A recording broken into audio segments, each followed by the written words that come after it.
Perfumed oils have been made for about 4,000 years. I'm Lauren Roy, Sugar Hollow Farm in Phillipston, Mass.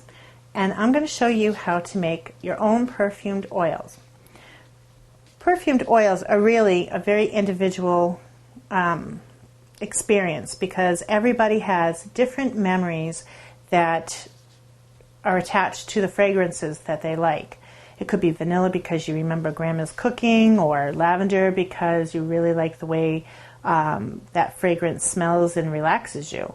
But what you want to do to make your very own is take a bottle. A dark bottle is really good because it doesn't break down the oil and the fragrance from the essential oils very quickly. And you're going to take a carrier oil, and that's something that carries the fragrance oils in it. You can use sweet almond oil and olive oil, but you can also just use regular vegetable oil. I use these in my products because they have anti-inflammatory properties to them, and they help reduce swelling, and olive oil is really good. It has been used for thousands of years to reduce wrinkles. So they work really well. And then you just take whatever essential oils that you like.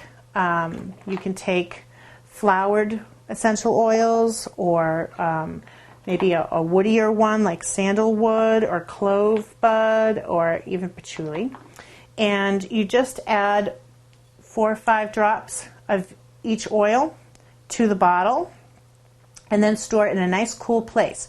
You can use it for massage in the bath.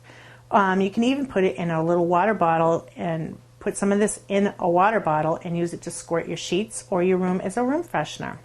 I'm Lauren Roy for Sugar Hollow Farm in Phillipston, Mass.